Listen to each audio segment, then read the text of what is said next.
Watching the game make me feel alright. NBA nights, watching the game, we living the life. We gon' party like we just won that 7th game. Or the playoffs, we gon' make that Hall of Fame. The kings and queens of the court. So brown, let's stick to sports. The court.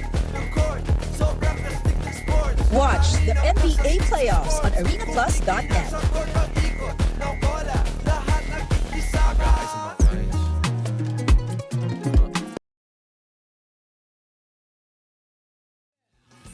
Yung pisina, kotse, taxi at jeep. What? Tricycle, FX, bus na masigip. O kaya? Palengke, internet, plaza, karinderya. Energy FM, nagbibigay saya. Huwag mong sabihin radyo, sabihin mo Energy. Pangga, energy kaibigan mo.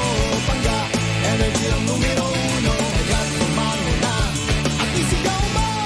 Same, pero iba. Huwag mong sabihin radyo, sabihin mo Energy. Cheers, Miss Dabaglita! With Tita Cora and Kapitana Sisa. Same, pero iba.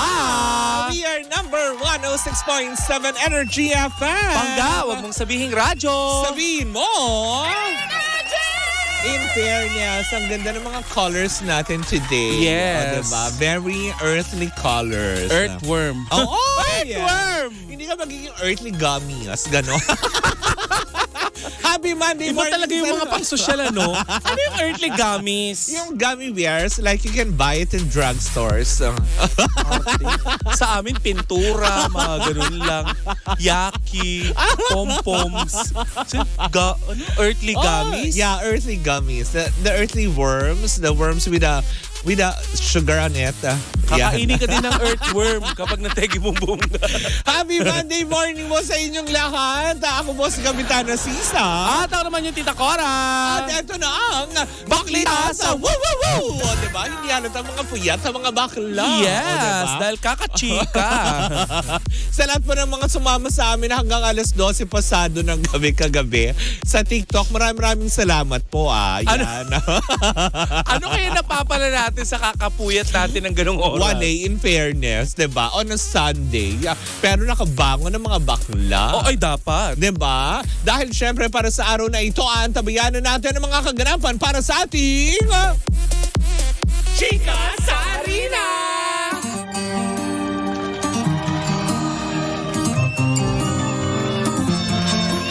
Huwag matakot sa hamon ng buhay. May baklang mga nakagapay. Oo. Ganun Ano yun. nakagapay? Nakaagapay.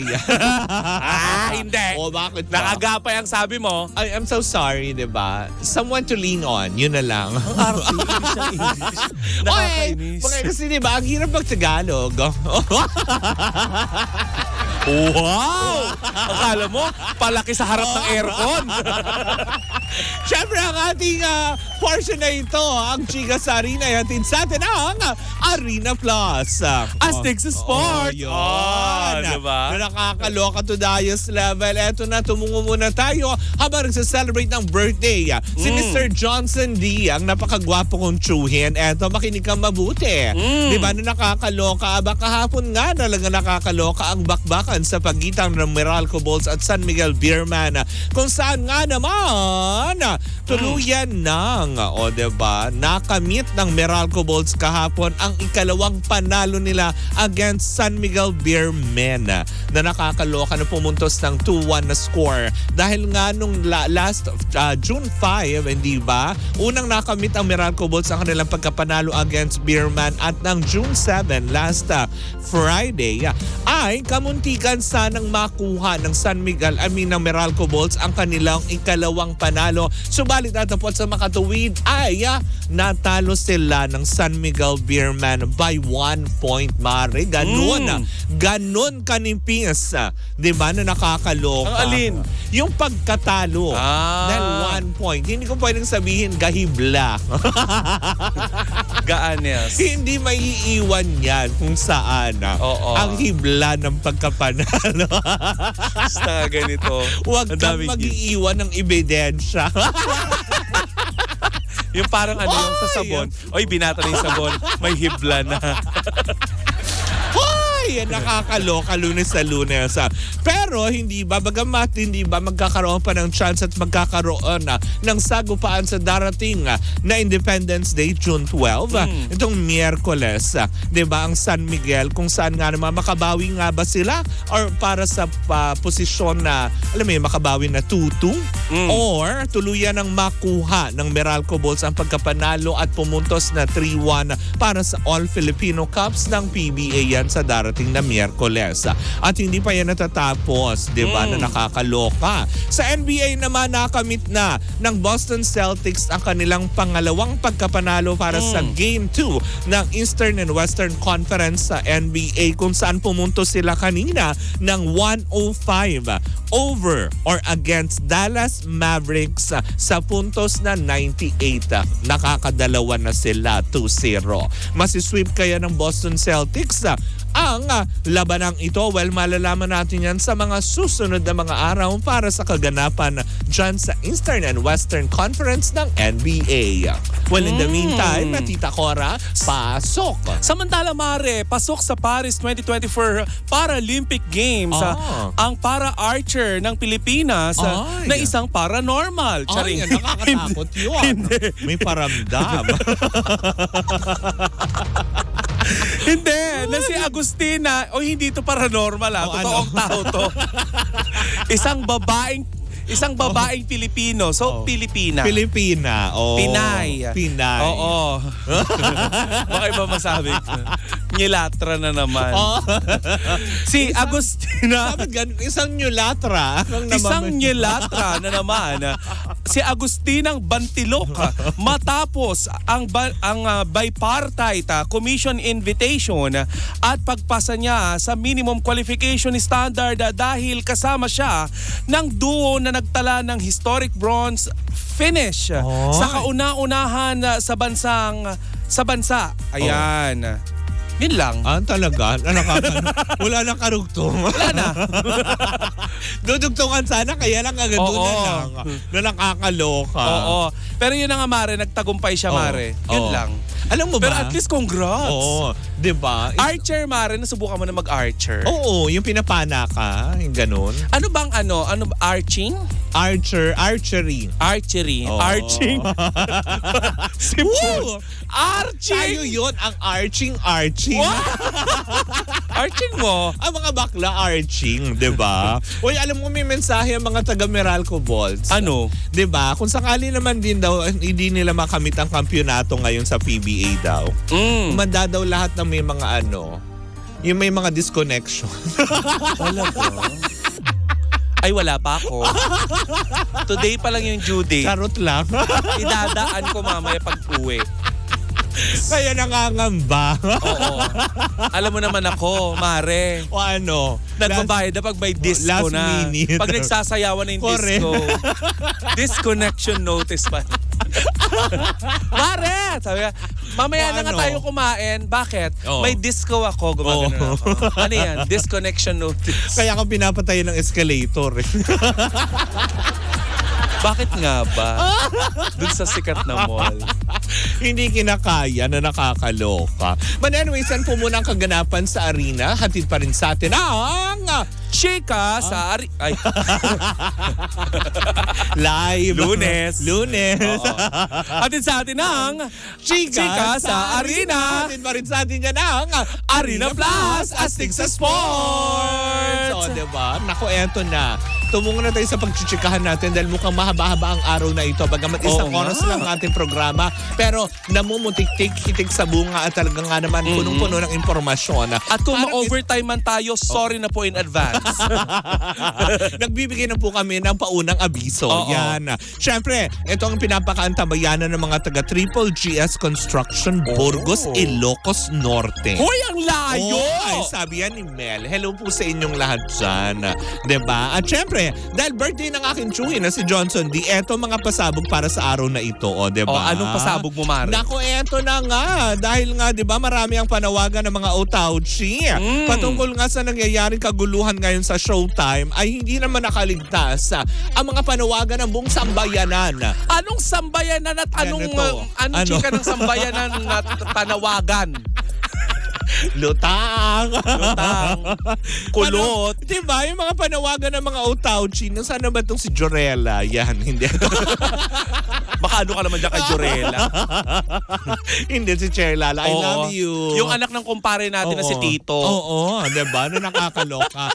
Dahil nga, diba, ay marami ang panawagan ng buong sambayanan at nanawagan na, alam mo yun, ikaw lang attention or bigyan na naman ng panibagong suspensyon ang Showtime dahil nga sa hindi pagkakaintindihan kinasasangkutan ng nasabing programa. Ay, bakit? Anong panawagan ng sambayanan? Diba na parang sinasabi nga nila na umaksyon daw dapat ang MTRCB dahil may nagawang foul, may pamamahiya, whatsoever. Yung mga gano'n mga sigaw ng mga otauchi na dapat daw bigyan daw ng aksyon, bigyan ng leksyon, mga gano'n. Ang dami niyong gustong mangyari, nakakaloka. So gusto ng mga otauchi, Mare, na masuspindi na naman ang It's Showtime? Well, parang gano'n na nga, hindi ba? Kaya nga naman, nang pumukaw, sa aking ulirat, ang mga mensahe na nanggaling mismo kay Chair Lala Soto na kung saan na-interview siya ng isa sa mga kapatid natin sa panunulat at sa pagpapahayag, ay sinabi nga nito na wala naman daw siyang makitang masama. At sinabi nga ito ni Chair Lala, the reason why nagsalita nga daw siya sa isang interview nito ay para matapos na rin ang mga spekulasyon hinggil sa may tungkol sa inuugnay sa kanila na meron silang, alam mo yun, kinikilingan, meron silang mga pinoprotektahan or nakikisawsaw sa issue. Kanya naman kaagad kinlaro ni Chairman Lala Soto na wala naman daw siyang maibibigay na kung ano man na pahayag patungkol dito. Dahil para naman din daw sa kanya, ay tama lang naman din ay call out daw ng host or ni Vice Ganda. Kung kahit naman sa ang programa, na i-call out ng host ang anumang posibleng hindi magandang nangyayari sa kanilang show. Lalo pat kung ito ay, alam mo yun, na mapapanood sa national TV na magkakaroon ng epekto sa lahat ng mga manonood. Kasi Mari, ano yun responsibilidad ng mga host na pangalagaan ang kapakanan ng kanilang mga contestant. Correct. Hindi ba? Kaya nga naman sinabi din ni Chair Lala Soto na wala naman daw talagang violation o anumang, alam mo yun, na ibinibintang daw sa kanila na sumasakay kaya siya nagbigay ng pahayag tungkol dito dahil marami na naman daw ang nagme-message sa mga board members, marami na naman daw kung ano, sa pagkaklaro lang naman. Para naman din sa kanya ay kumagay ginigiit niya na the host acted appropriately on given situation. Yun lang naman yung nakikita niya. Yun din ang kanyang sinabi nung na-interview siya ni OG Diaz. No, kaya nga naman sabi nga niya, parang once and for all, hindi rin nila saklaw yung mga ganong klase ng mga problema. Ang sa kanila is hanggat pumapasok dun sa kanilang mga kategorya to, diba, may mga kaugnay sa, alam mo yun, sa violente, sa sexual na aktibidades. Yun yung mga kanilang mga binabantayan. Yes. Pero as long as, diba, na tipong yung tungkol naman dito sa usapin na nakasihodang meron na nangyaring, alam mo yun, psychological impact sa mga tao, ay hindi na rin nasasaklaw yun ng MTRCB. Pero kung tungkol dun sa insidente, di umano, na nangyari doon sa Showtime, wala siyang makitang masama or vinolate ang Showtime patungkol doon sa insidente na sinasabi at lumalaki ngayon. Yun nga. Kumbaga, diba? Mare, ang issue ng It's Showtime ngayon ay lumalaki dahil sa mga taong nanonood sa kanila at Correct. kung minsan may kanya-kanya ng opinion. may opinion yung iba. Diba? Kaya siya masyadong lumalaki. Correct, hindi ba? Tapos syempre may mga iba na alam mo yun, na pangit man pakinggan pero nakikisawsaw na, 'di ba? Tapos kanya-kanyang opinion, sasaklawin na naman, naiiba na yung angulo. Oo. Diba? Na nakakalimutan ng mga tao, 3 tao po lamang ang involved dito. Kumaga parang ang Showtime, si Axel at si Christine. Diba? Na gaya po ng sinasabi namin sa every time magla-live po kami sa mga social media platform namin ni Tita Cora, walang ibang makakasolve po dito kung Kundi hindi sila lang yung din. 3 involved. At saka yung mga ang production crew ng It's Showtime. Diba? Ang pamunuan nila. Doon naman sa mga ibang tao na nagkaroon ng problema sa naturang show, diba? Meron din naman po kayong mga pagkakataon na ihayag din yung sarili po ninyong problema. Huwag po natin idugtong sa problema na sinosolve pa din hanggang ngayon ng naturang show.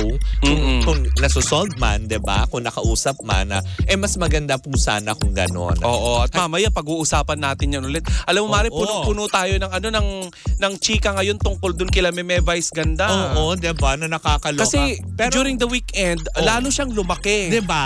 May mga nanganak at umusbong na mga issue Tapos, na hindi natin ina-expect na meron pala. correct. Tapos may mga nagbibigay ng mga statement. Tapos, alam mo yon na hindi mo alam kung magkasama sila sa bahay pero taliwas yung mga statement na ng mga pinalalabas. So, lalong gumugulo. Kagaya nga ang nang nabanggit sitwasyon. natin, Mare, para tayong nasa loob ng tahanan Oo. na yung mga kasama natin sa bahay ay nagkakaroon ng kanya-kanyang paksyonan at pagkakahati-hati. Yung tipong, alam mo yun, yung tipong wala ka ibang pwedeng gawin kung hindi nakaganyan ka na lang. Oo. Nakatingin ka lang sa kanila na tipong, tapos. O anong sabi ni ano? Tapos. O ano sabi ni Diba? ano? Ganon. Tapos, anong gagawin natin? O anong gagawin mo? Ano ba yung ganito? O, diba? Hindi, Mare, ang pinakamaganda rito kasi syempre nagbigay na din naman ng pahayag itong si Cherlala at alam ng mga galit sa Showtime Oo. na wala na tayong mapapala sa MTRCB. Hindi, totoo. Kasi nagbigay na sila ng kanyang statement, lalo Oo. si Chair Lala Soto. At least to be fair naman din, kahit papaano na, totoo naman, na walang violation na ginawa. Correct. During that day, sa segment ng Especially For You, na nanggaling na mismo sa chairman, kaya tigilan na po natin yung pagbibigay ng mga mensahe, yung mga, alam mo yun, yung mga parang campaign, hate campaigns sa mga board members ng MTRCB dahil bilang isa sa mga kawani at isang deputy din tayo, 'di ba? Na nanawagan din po tayo na kung meron naman din po mas mabigat na problema na pwedeng intindihin ng MTRCB, siguro, alam mo yun na lang muna ang pagtuunan Yun natin ang mga ng patungkol pansin. sa mga sa mga Sa ibang mga shows. nagbi-video recording. Oo. Di ba yung patuloy na laganap ng mga nagbi-video recording sa mga sinihan. Na Tsaka hindi Mare, pa- eto pa ha. Oo. Eto pang isa sa mga napatunayan natin ngayong mga panahon na ito. Kasi 'di ba nung kinall out ni Cherlala at matagumpay na parang suspende ang It's Oo. Showtime. Kumalat ang balibalita dati na mainit talaga ang dugo ni Cherlala dito kay Meme Vice Oo. Ganda. Dito natin napatunayan na hindi. Hindi totoo. Kasi kung mainit ang dugo ni Cherlala, sasakyan niya to. Correct, Diba? diba? Hahanapan niya ng butas pero hindi eh. Diba? Na parang tipong tsaka ever since naman din, right after nun, hindi rin gusto. Actually, isa si Chair Lala sa bumoto ng Correct. hindi masuspindi before ang Showtime. 'Di ba? Kaya lang, out of ilang board members yun na bumoto, iisa siya. So, anong magagawa nung isang no niya against Correct. dun sa ibang bumoto ng yes, 'di ba? Pero as much as possible, at least klaro between Showtime and MTRCB. Guys, ulitin lang natin na naghayag na po ng kanyang statement sa kanyang opinion na si Chairman Lala Soto na walang nilabag na violation ang Showtime, kaya hindi sila po pwedeng, alam mo yun, mapatawan na kung ano mang, alam mo yun, sanction tungkol lang Reprimante. dito. Oo. Mga ganon. Taray, ang galing mo doon. In fairness. Tagalog lang Diba? O at least klaro na yon. Tigilan na po natin Correct. yung MTRCB dahil sobrang silang busy, diba? Anyways, highway, sa aming pagbabalik, isang mainit na usapin na naman na may kaugnay. Nako, kay Direk Daryl Yap at kay Meme Vice Ganda. Kung ano man yan, ay sama-sama natin pakatutukan yan. At syempre, sa aming pagbabalik yan, mamimigay tayo habang mainit ang usapin, mamimigay tayo ng 500 pesos. Correct. Diba? Sa ating mga lucky winners at lucky listeners for the day para sa ating pangga Bingo Plus Panalo, hatid sa atin yan ng Bingo Plus, Bingo sa saya, plus sa panalo. Muli po ako po si Kapitana Sisa. At ako naman yung Tita Cora. And we are still Same pero iba. Tuloy-tuloy pa rin po ang ating tugtugan. Siyempre dito po lamang yan sa number 106.7 Energy FM. Panggawag mong sabihing radyo. Sabihin mo,